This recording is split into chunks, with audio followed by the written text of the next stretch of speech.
Good evening, everyone. Welcome in. It is Monday, so it is sports rundown time. I am Kadarius Washington, and it is a pleasure to have you in as we look back at some of the big storylines in this week in sports. And just so you all know, at the time that I'm filming this, I have on my little iPad there the Iowa-Ohio State women's game, which is pretty competitive coming to the end of the third quarter. So if my eyes veer off to my right side kind of often, I already apologize in advance. But nonetheless, it's a pleasure to have you in. No intro video in today because for the past few times that I've been doing these sports rundowns, especially the last couple of weeks, my iPhone has always been giving me trouble when I try to edit the video using other software because they always like to use MOV instead of MPEG, which pretty much eats up my storage space as far as gigabytes is concerned. So no intro video there. It may stay for the unrivaled rundown, but as far as sports rundown is concerned, no intro video. But nonetheless, it's a pleasure to have y'all in on this President's Day. And a quick little announcement too, I'm on Bluesky now. I got a little Bluesky account, so go on and follow me there at CW Talk Sports, CWTALKS Sports, just like my Twitter and YouTube handles. And now let's get into the sports. So now we are about a week removed from the Super Bowl. First Sunday in a while with no legitimate football games, college or pros, but we did have a couple of big storylines.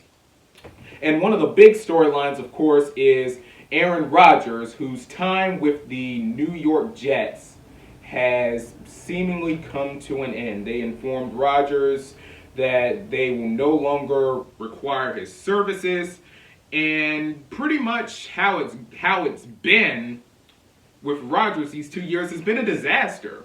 Rodgers has only played in 17 games, and of course his first year with the Jets, he blew out his Achilles on Monday Night Football against the Bills just 4 snaps in.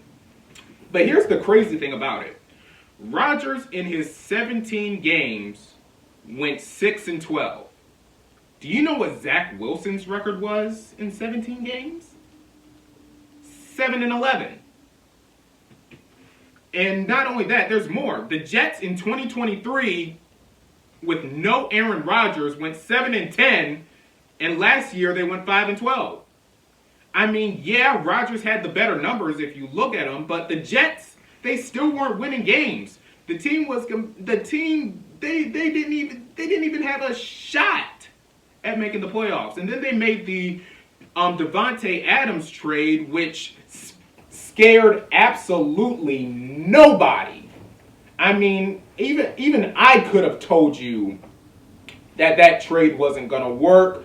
And so the Jets blow up the experiment after 2 seasons. So there we go as we get started there. And another storyline is Travis Kelce and whether or not he's played his last football game. And the Kansas City Chiefs pretty much told us that we're not going to be waiting all summer for a decision on Kelce, because on March 15th, he's actually due an $11 million signing bonus. So the Chiefs have given him a deadline of March the 14th to make a decision on whether or not he's going to play. And honestly, I can see Travis Kelce coming back for one more year. I think Kelce's got one more season left now. Yeah, this year, he kind of looked like a shell of himself for most of the season. But I think, of course, Travis Kelce is one of, if not the greatest tight end in the history of the league. And so I think he will come back, and I think he is certainly deserving of a farewell tour. But I'm really glad that we're not going to be waiting long for a Kelce decision, because usually these things kind of drag out. Just like, I'm going to use a WNBA example, just like how with Diana Taurasi and Alina Deladon, and we don't know whether or not they played their last game, and to this point now, we still don't know. So I think it's good that the Chiefs gave Kelce a deadline to make a decision. so we can go ahead and get going there. This Ohio State-Iowa game, coming into the third quarter, it was competitive, but looks like Ohio State is probably going to pull away there. All right, so one last storyline from the NFL is Justin Tucker. It was announced yesterday that 7 more massage therapists came out and spoke on him acting inappropriately, and now the accusation total is up to 16, and this is a very unfortunate situation for Justin Tucker. As we have said that he is probably the greatest kicker to ever play, and he was a first ballot Hall of Famer, no question, but after this, I mean, this is something that could very well ruin Justin Tucker's career, and to an extent might even ruin his Hall of Fame chances. I mean, 16 accusations. Now, Deshaun Watson was in the same predicament a couple of years ago when he had all of those massage therapists coming out against him. So this is a very, very unfortunate situation for Tucker, and I don't know where his career goes from here. I really don't. I don't know where his career goes, and I don't know where his Hall of Fame status is going to go, as that is a very crazy situation there. All right, going to the NBA All-Star Weekend. I'm going to give you some thoughts on that. Pretty much the only highlight of the weekend, and there were two, if you want to call them that. Number one was the crazy situation where Chris Paul and Victor Wembanyama of the San Antonio Spurs actually tried to cheat the skills competition by them not making legitimate three-point shots. And Kevin Harlan, who was on the broadcast, pretty much pointed out early on that Chris Paul had something to do with it. And honestly, can't really say that I blame him, because it sounds like something Chris Paul would do. They ended up finishing at 41 or 47 seconds. I forget, it was somewhere in the 41 to 47 range.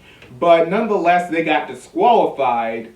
And a disgrace, I have to say, was TNT denying Allie LaForce an interview. I mean, come on, we're trying to get some content here, and the NBA pretty much pushed her to the side saying, nope, we're not doing that. We're not doing the interview. I mean, is it really that serious? Was it really that serious of an infraction that they couldn't even get a simple interview just for kicks and gigs? I mean, come on.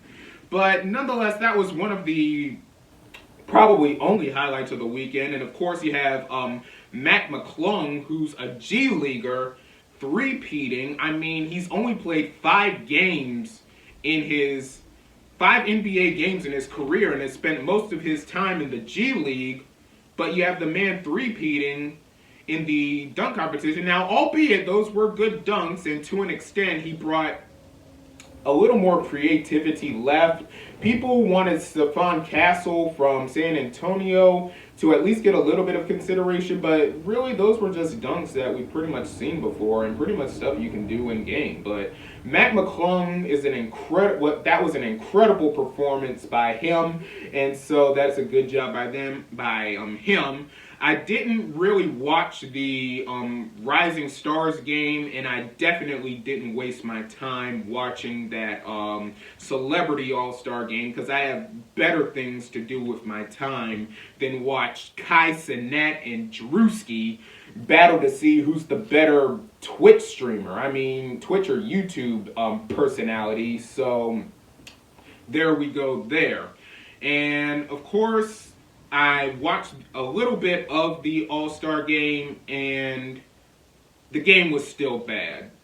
The game, it was still a mess. Still players jacking up threes, no defense, pretty much layup drills and three-point shootouts. I mean, I thought it would be intriguing with this new 4-team format, but the games, they still were a waste. No. Just no. And of course, we got the news this morning that the players would actually like a USA versus World format, which is what we've been talking about getting for at least a couple of years now. So maybe that might put a little pep in the step. Team USA versus Team World as far as the NBA is concerned. And speaking of different nations and stuff, this Four Nations face-off in hockey has been a movie. I mean, this entire tournament has been incredible. I mean, and of course, Saturday we had Team USA taking on Team Canada in a game that was really chippy from the get-go. I mean, 3 fights in 10 seconds, including the Kachuk brothers. And of course, the U.S. ended up dominating Canada in the game, and the U.S. Advances to the championship game on Thursday evening, as we still wait to see what our opponent is. And of course, we had the situation with the Canada booing the U.S. anthem. And I'm not really going to get into all of that because I don't really want to stem into the politics of that. But I will say, with this tournament, having the U.S., Canada, Finland, and Sweden in here, the NHL may have just made their case to having the best All-Star game. I mean, before that, it was baseball having the best All-Star game, and I still think their All-Star game is really, really good and really, really watchable as far as the weekend is concerned, but the NHL might have taken the crown from them. And as far as the hockey is concerned, I'm more of a wake me up when it's playoff time kind of person, but I've really been into the hockey too, and especially now that football is gone, and of course we still got to find some sports to watch. I may be getting into a little bit more of the hockey as we go along here. And of course coming up this week in baseball, we have some spring training coming up, so we got some baseball storylines to break down, and we're probably going to begin that on next week because I love baseball. And of course, it's more sports for us, so that's a good job there.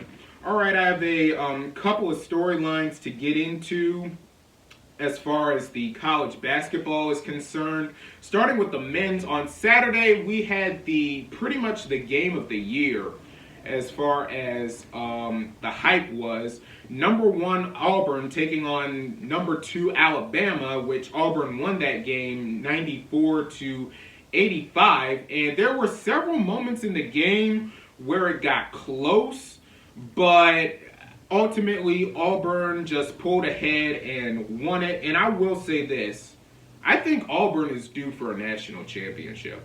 I think Auburn and Bruce Pearl, I think they're due to win it this year, because right now they're the best team really in college basketball. I mean, look at Bruce Pearl. He led Auburn to the Final Four in 2019. They won the SEC championship last year, and in all likelihood, they're going to win the SEC regular season title this year.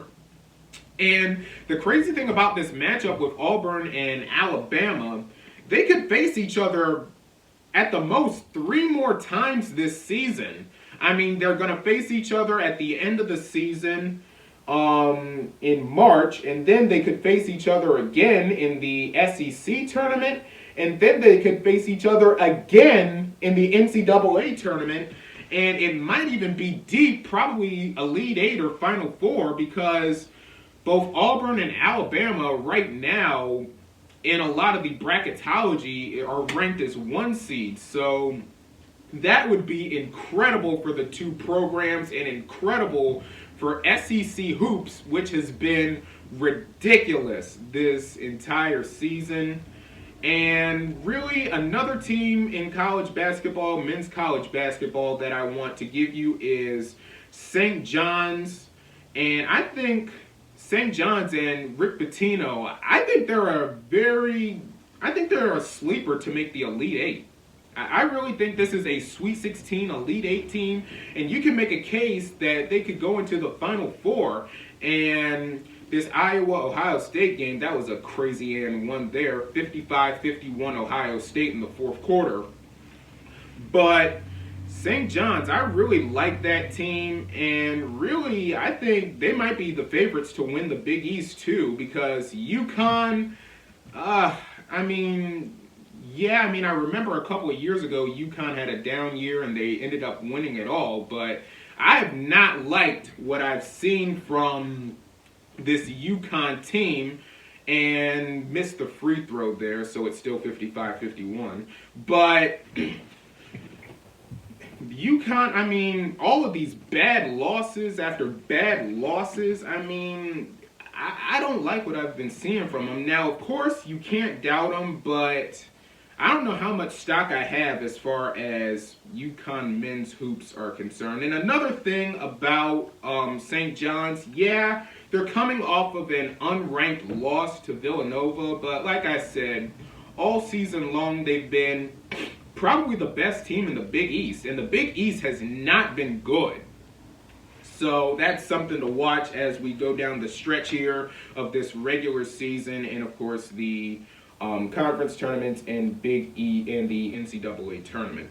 All right, going to the women's hoops. On Thursday night, we had a monster game. Number one UCLA taking on number 6 USC. And you had to stay up late to watch the game, too. The game was at 10 o'clock at night on Peacock. Now, personally, for me, I love it. Like, I love it when we get those overnight after dark games past 10 o'clock at night here on the East Coast. But nevertheless, USC handed UCLA their first loss of the season, 71-60, and Juju Watkins had a historic performance there. She had a signature Juju Watkins game. 38 points, 11 rebounds, 8 blocks, 5 assists, and a steal. Now, I gotta say this, too, about Juju Watkins. When I see Juju Watkins play basketball, I see a lot of Candace Parker in her. Like, a player comp, my biggest player comp to Juju Watkins is Candace Parker. And I really do believe that in a couple of years, when she goes to the pros, I think she may go down. I think her ceiling is being one of the greatest women's basketball players we've ever seen. Because she was like that in high school, too, and all the hype that she was getting at Sierra Canyon, and then going to USC and doing what she's done there is absolutely incredible. And I'll tell you this, if Juju brings a championship to that school who has not won in over 40 years, she will definitely go down in women's basketball history for what she's done. Because Juju Watkins, her ceiling is definitely all-time great. And that was an incredible performance for Juju. And in that game, I gotta be honest, I felt a little bad for Kiki Iriafen, because heading into this season, she was projected to be probably the number 2 pick in the draft, and a whole lot of people believe that from the way she's played, she's probably played her way out of that top 5 spot. But honestly, I can still see her being a high draft pick. But I don't think that this USC was a fit for Iriafen from the jump, really. And really, she's had a lot of disappointing games this season. And my phone is ringing, so please disregard that, as I forgot to take the phones out. But nevertheless, I mean, it's crazy how there are some houses where a lot of people nowadays, they pretty much just have their cell phones. But apparently, since I'm still in my parents' house, my parents still believe in having home phones and landlines, so because of that bad job that I didn't take those phones out, yeah. But nevertheless, Iriafen, I mean, I still think she's going to be a pretty good player if she goes pro. Well, when she goes pro, because I think it's a grad transfer year for her. But so I would think she is going to go pro, and of course, I think she'll do pretty well as far as the W is concerned, but it is a pretty down year for Kiki there. All right, and another big game from yesterday, UConn absolutely destroyed South Carolina, 87-58. South Carolina's 71-game home win streak comes to an end, and that was South Carolina's worst home loss since December of 2008. That was Dawn Staley's first year as South Carolina head coach. But a little closer look into UConn, I just have to say, AZ Fudd has played incredibly well these last few games. Had 18 points in the third quarter, and that is a huge three by Iowa. 57-54, Ohio State still on top with a little less than 6 minutes left to go in the fourth. But AZ Fudd had 18 points in that third quarter, I believe, and she was making three after three after three after three in the game. And I really think that AZ Fudd, especially if she has a great NCAA tournament, she could play her way back into being a projected first-round pick, because she was another one who was a projected lottery pick, but because of gameplay and, of course, injuries, she was pretty much bumped to a second-rounder. But I think if AZ plays well and she stays healthy, she could probably easily play her way back into being a first-round selection. And this UConn team, I picked them before the season to win the national championship, and they look like a national championship winning team on yesterday. And I tweeted this out. As far as South Carolina is concerned, it looked like the UCLA game all over again. And this was a huge bounce-back win for UConn after their Tennessee loss a few days ago. And, of course, Sarah Strong, the freshman, is insane. And I think she is definitely the favorite and has been the favorite all season to win National Freshman of the Year. But as far as South Carolina is concerned, they absolutely miss Ashlyn Watkins. When she went down with that ACL tear, I said it from the beginning that they were going to miss Ashlyn Watkins. And her presence in the paint is greatly missed, especially in these last few games. And I'll say this about South Carolina. South Carolina right now has a size problem.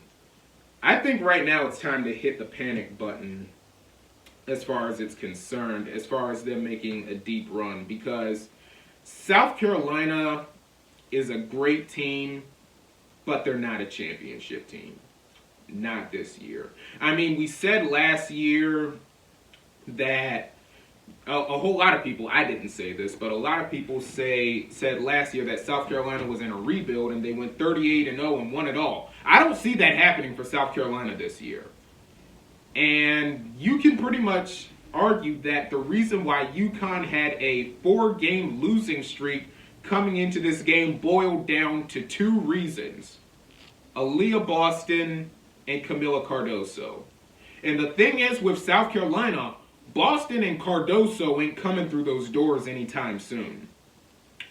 So I think really their ceiling for this year is probably the Elite Eight. I don't see them winning the national championship. I don't see them going to the national championship game. And honestly, I don't even see them going to the Final Four. But like I said, they're a great team. I love Dawn Staley. They have a passionate fan base. But they're just not a championship team this year. I really don't see it from South Carolina this year.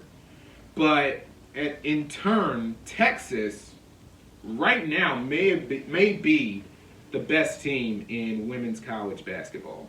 Ever since their first meeting with South Carolina, where they got embarrassed and Madison Booker for Texas didn't play well in the game, Texas has been one of, if not the best team in women's college basketball in that stretch.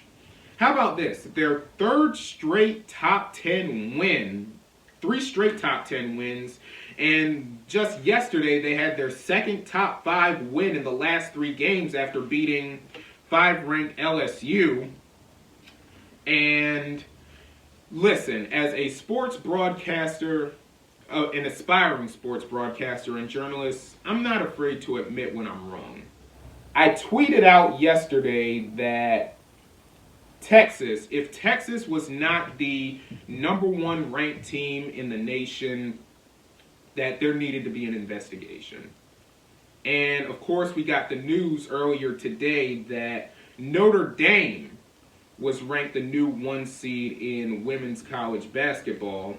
And the thing with Notre Dame is they're undefeated in conference play too, and I believe they have wins against Texas and USC, and of course with USC beating UCLA, that was more of a transition win for Notre Dame. So I was pretty much dead wrong about Notre Dame not being the 1 seed. I wouldn't have been mad anyway if Notre Dame did become the 1 seed, but nevertheless, that's what we got there, and that's a good job on that end. And looks like Ohio State is going to hold on to win this game. They lead by 9 with about 2 minutes left in the 4th quarter. And of course, yesterday with the Daytona 500, you had William Byron winning back-to-back titles. And I had no idea of this rule with the Daytona 500, having former Indy 500 winner Helio Castroneves in there. And of course, the rule with the at-large players, I believe, having a spot. So I didn't know that, but they delayed the Daytona 500 because of bad weather several times into it. And I thought they were going to do it on Monday because personally, I kind of liked how last year they had the Daytona 500 on a Monday. But I don't think that's going to happen. I mean, every so often they can. But nevertheless, congrats to William Byron on winning his back-to-back Daytona 500 title. Well, friends, that is going to do it for the sports rundown this week. Be sure to like, comment, and subscribe to my channel. Be sure to follow me on Twitter or X at CW Talk Sports. That's CWTALKS Sports. And also follow me on Bluesky, also at CWTALKS Sports. And originally, I wasn't going to do an unrivaled rundown this week for the 1v1 tournament. But you know what? Stay tuned for that. I'm probably going to push out the unrivaled rundown later today, recapping the 1v1 tournament. But because there's only 3 of you who watch these videos anyway, I guess it's better to go ahead and back up on what I said last week since I have more time to do it. So yeah, stay tuned for the unrivaled rundown, and I will see y'all the next time. Good night, everyone.